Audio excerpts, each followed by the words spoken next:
Hey, what is up guys? It is your boy Speed here, and today we're going to be looking at Game 3 between Wind and Rain and Electronic. Boys, if you guys didn't manage to catch this one live, my god, I don't even know what to say. You missed out. By the way, shout out to Mike and John for casting this game. I felt like they did a great job. And shout out to Red, Giant, Speed, Dubla, and of course, our great manager, Autumn Leaves. But yeah, really in this video, I just kind of want to talk about my ideas of Furion and how you can rat on this hero. Is extremely good in pubs. However, I do want to give a bit of a side note. If you pick this hero and you don't know how to micro tree into the lane, you don't know how to farm on this hero, and you don't have good map awareness to split up the enemy team, you're gonna struggle. Prophet is actually currently the second lowest win rate hero in Dota. However, he's still good. You just have to have a lot of Prophet games. So if after this video you're inspired to play, don't give up after 1, 2, 5, 10, 100 matches. I have almost 400 matches on this hero, and I still have a lot to learn. Alright, but nonetheless, let's get into it. My god. By the way, everyone, thank you so much for coming out and watching. And guys, briefly before we get into it, you guys know how, we just played a whole series against Wind and Rain, right? Really intense series, great games. I feel like I learned a lot. I'm still learning a lot about the carry role every day, and I want to share it with you. So I'm going to be doing an analysis of Game 1 and Game 2 over on the website. This is Game 3, so I'm going to be doing Game 1, where I played Jug, and Game 2, where I played Sven. Over on the website, I'm going to be doing a full breakdown of those games and talking about a lot of the other heroes as well. So even if you're not into carry, you're going to get a lot of value out of those replay analysis to help yourself in your game. So yeah, it's a lot of fun. I'll see you guys there. Click the link down below and sign up to go watch those videos when they come out. So in this game in particular, you're going to notice that I was getting tri-lane from the start. This definitely puts a hamper in my plans, but frankly, Prophet is one of the better heroes to get tri-lane against. You know, when you have Treants, you have an ability that can zone out the 4 and the 5, who are obviously going to be trying to zone you out, and if you need to, you can block side pulls with Treants, you can last it with Treants, deny with Treants. And so frankly, my team was pretty happy with this setup. I told them that, hey, we don't even need to bring our 5 down. In particular here, you'll see in this bottom lane, they do a great job of getting the lane back as early as possible. And this is exactly what we wanted. This is a little bit of advanced theory for you guys, but just think about it. If Snapfire comes top, I don't think she's really even going to do much to help me. My hero, while it's pretty strong at level 1, I would say it more so comes online around level 3 when you have an extra Treant and all of those Treants do 8 extra damage, which is almost a 50% increase on the Treant damage. And so in this laning stage, you'll notice from time to time, I'm just going to send my Treants at the supports. Anytime the lane goes past these trees in a tri-lane scenario, you have a situation where you can die pretty easily. Now, the enemy team doesn't have the best kill tri-lane. They literally do not have a single immediate stun. They do have stuns, but Rubik does not have his skilled, which I think you could argue is a mistake. The only situation you should ever level telekinesis at level 1 is in tri-lanes. Even then, that's very debatable. Phoenix obviously does not have a stun, and Gyro's stun takes a while to come out, so obviously I can see it coming. So all in all, as long as I zone them out with my trees, and when the wave passes this threshold, this tree line, I won't ever die, or at least I shouldn't die. The only time I can put it in a bad spot is when the lane starts to push up, and therefore I'm going to spawn as many Treants as possible, and, just look to play defensive. If Rubik ever shifts over here, and I notice that they hit level 2, I will go really far back. But until that happens, I am happy to play up here, and this is the strength of Prophet. Alright, the next part of Prophet is probably the most important part, and by the way, I am going to talk about other teammates and other players in this game. Obviously, the video is going to be primarily centered around my Prophet, as that is the hero that I played. But getting into this farming pattern here, you're going to notice I'm taking the triangle. There are a couple debates you can make why this isn't necessarily good here. You could argue that, hey, I can maybe TP top, run at the gyro, but I'm really not a huge fan of that matchup. It's a bit meh. He kind of kills your Treants with an ulti plus flak if you ever go on him, and so it's a bit of a wonky matchup, but there's definitely kill potential if we rotate Tusk up there, which he already is, and then Storm. It's definitely a very easy kill, so that's an option. But what I will say is that I also like to give my Tusk a lot of XP. You'll notice that because of this early XP, he's not a super high level, but compared to what he had, it's definitely not bad, right? And so he's going to get a bit of a better game than he usually would because of this setup. And frankly, Prophet just jungles really quickly. I also got really lucky with the Ancient Camp. Frankly, if I got like the Thunderhide or this Black Dragon Camp, things would have been a little bit slower, but sometimes you just get lucky.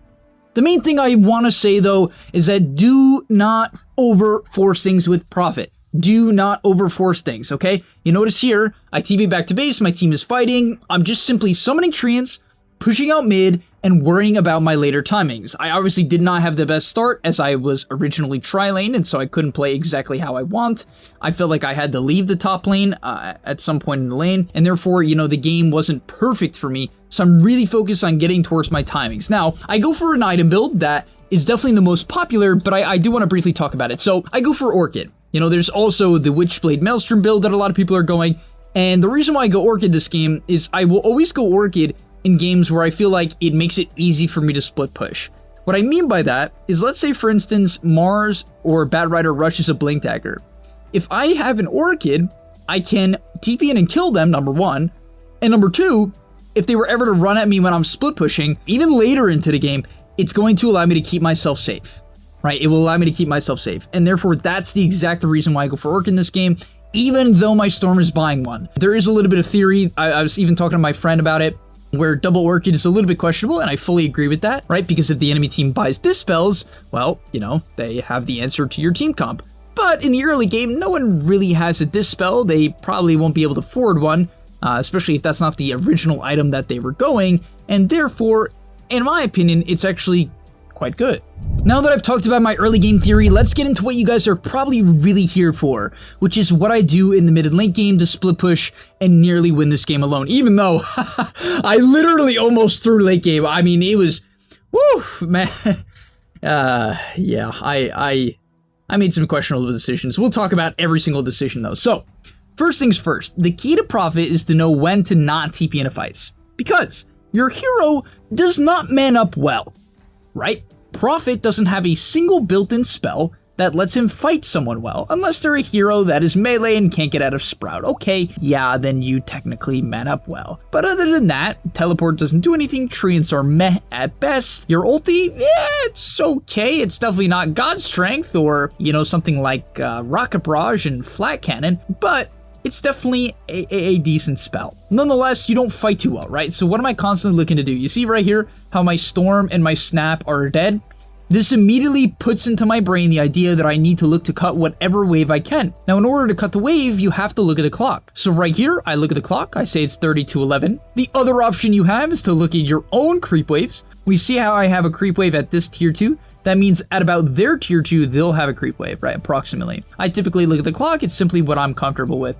But nonetheless, that is going to cause me to TP bottom, right? I also had vision of other heroes, and that's the key. I know this game, even if I do try to BKB TP out, if they have Lasso, I die. So I need to keep track of Lasso in particular, and just various TPs. But yeah, because of this information, I'm simply going to TP to the bottom lane, cast my ulti to shove out the other lanes, and send my treants down the lane. And this is exactly how I want to play the game while my team is dead. Obviously, we're in a bit of a meh position here, so I'm going to continue to split push with my treants and wait till I get more information.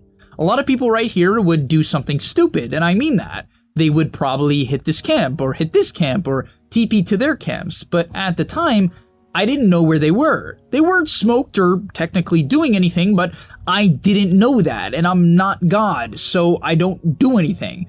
Until I get more vision of the enemy team, I won't make any plays, and you'll see, once I see them heading towards their triangle or their Roshan pit, I will begin to play around that. Obviously, I wanted to buy my Satanic, okay, whatever. I'll hit some camps, look bottom, right? But I'm constantly looking at the map and looking to split the enemy team up. Look at the two team comps, guys. This is going to be key here, okay? Look at the two team comps. They have a Mars, a Bat, a Gyro, a Rubik, a Phoenix, a lot of AoE damage, a lot of team fight. Do we have a lot of AoE damage and a lot of team fight? The answer is no. We don't. We do not out-team fight them, but we definitely out-pick off them. They do have Batrider who has good pick-off, but other than that, their heroes are meh, right? Mars is alright as well, I guess. Phoenix is not that good, Rubik is okay, Gyro is not a pick-off hero, and therefore we have the split push, split up the map advantage, and so I think this was a great decision by my team in this game. They end up getting a good jump onto our Tusk. In order for us to fight them, we'd have to run into them, which would set up for a very easy multi-man Fade Bolt, it would set up for a very, very easy egg, and we get destroyed by Flat Cannon because we are not getting the initial jump, and they will see us all. Therefore, we decide to call off this fight, let the Tusk die, and this allows me to push in the mid lane, right? In this case, why do I push out the mid lane and not the bottom lane? The reason for that is because if I see them top, I know I don't have a large period of time where before they get to the mid lane, right? Bottom is safe. I already have Treants bottom, and I know I have time to get out mid, which is a bit more important, right? Because it will take them less time to get there. And so, right, that's exactly how I determine that. I shove in both the lanes, and I'm going to continue to try to force TPs. Right here, we see the bat bottom. Therefore, my Storm can sort of look for a jump in their triangle. And this is how we want to set up the map.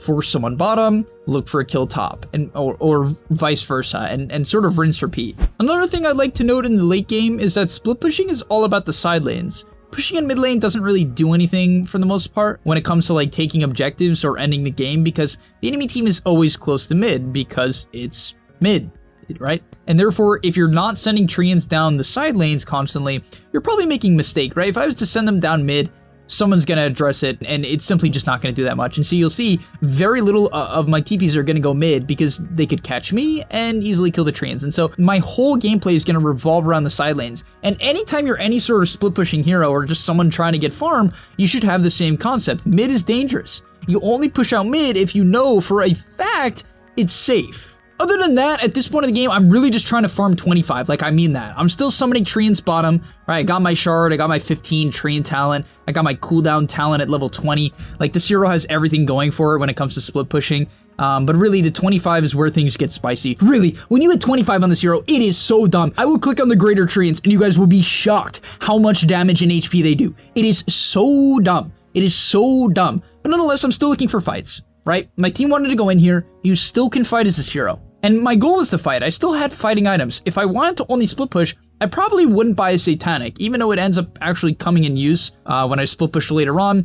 I might not actually buy this item. But yeah, nonetheless, I am going to TP bottom here. I'm still going to look for the occasional engagement, but you'll notice it is very hard for us to fight when we run into them, right? These engagements where we take a 5v5 are pretty brutal. The Phoenix Egg, the Sunray, the constant fade bolts, the flax hurt us. Now, thankfully for me, I'm very, very farm. You can look at my net worth. I'm almost a full item ahead of the gyro. I probably should have bought an item. I'll be real. It took me a while to buy something. But still, it's very important to note this. And now, once you hit level 25, this is where things get pretty stupid.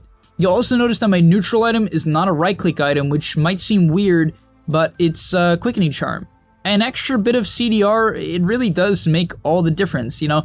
Like, having a 26-second cooldown Nature's Call, a 14-second TP, you know, in combination with this 20 talent, it's pretty brutal. And now, let me click on the Treants to show you guys why this talent is as good as it is. This is a greater Treant. It has 2,400 HP. Actually, almost 2,500 HP, with 171 damage. And you get 2 of those. Now, the little Treants are nothing to scoff at.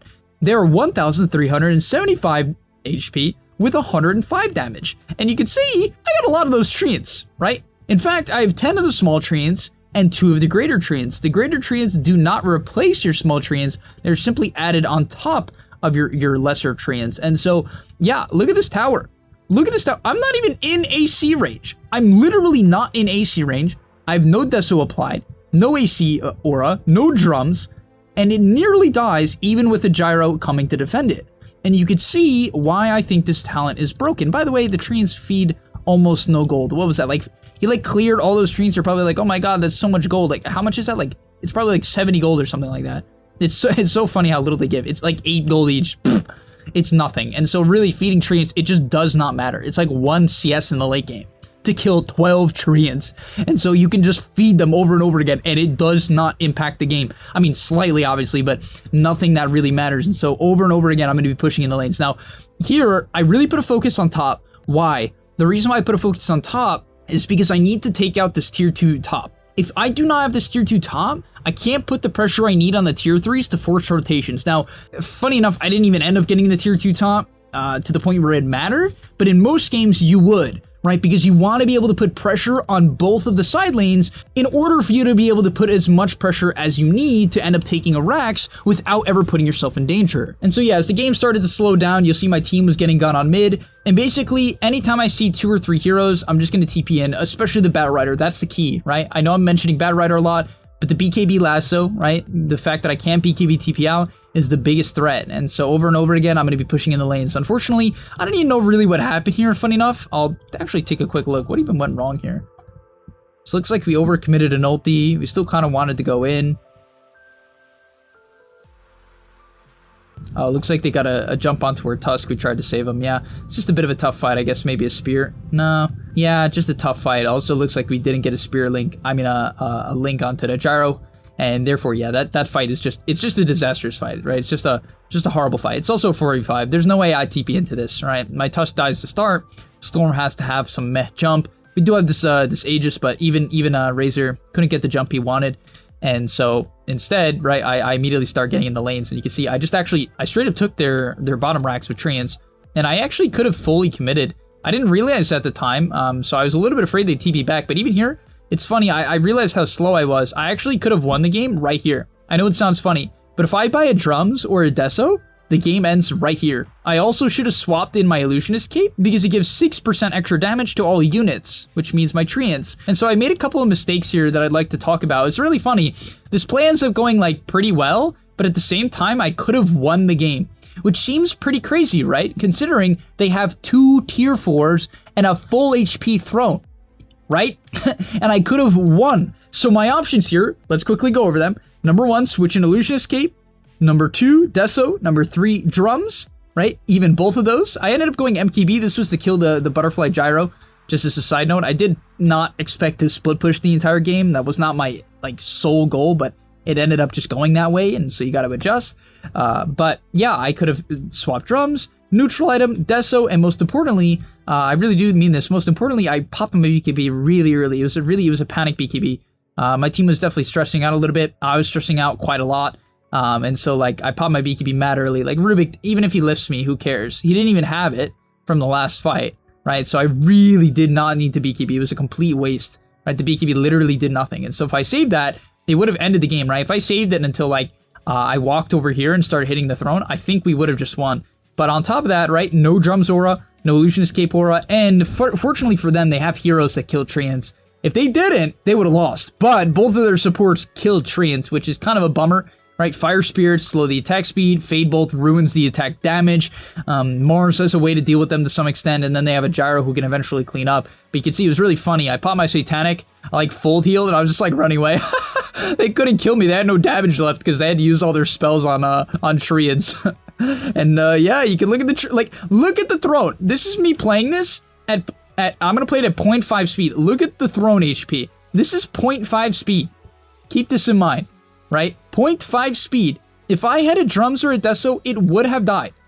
Right? It goes all the way down to 490 HP. That is what is so strong about this hero. And if you can get to this timer in pubs, which frankly is not that hard, if you get good at split pushing, you really understand the map, players like me and other good, Prophet players do, you can do this in your games as well. And yeah, now I'll play out the rest of the game. If you guys didn't see it, you got to stay to the end of the video. I'm going to go to it now. But my God, oh my God. So a couple mistakes that were made here. I did pick up the Drums, but let's talk about a couple of issues. So, I end up respawning. That's great. Okay, wonderful. I'm going to continue to spawn Treants and side lanes. Nothing risky. I just need to cut the waves and force things out. Now, we ended up going in mid. Okay, I had to wait till I have Treants, right? I cannot TP into their base until I have Treants. It simply won't do enough. And so I needed to wait, right? I had to wait. Unfortunately, they TP'd back on Gyro. Okay, we got a Mars pick off. This is exactly what we wanted to be doing the whole game. We kind of did meh on it, but that's what I wanted to do the whole game. And then I ping the mid lane. I want to push in the mid lane. Then I see them go on mid. In particular, I thought I saw the Bat Rider jump. Did I not? Yeah, so the Bat Rider jumped. When I saw this Bat Rider, I'm like, okay, I can go. Right? Because when I see the Bat Rider, I'm like, once again, I cannot get lassoed. And so that is the main thing. And now you can see immediately, if they did not have Glyph, the game ends. I knew they had Glyph at the time, which is why I didn't buy back earlier. It's funny, the Twitch chat was like, buy back speed, buy back. I'm like, I'm pretty sure they have Glyph, guys. I'm like, I think they have Glyph. I think I'll just buy back and insta-die.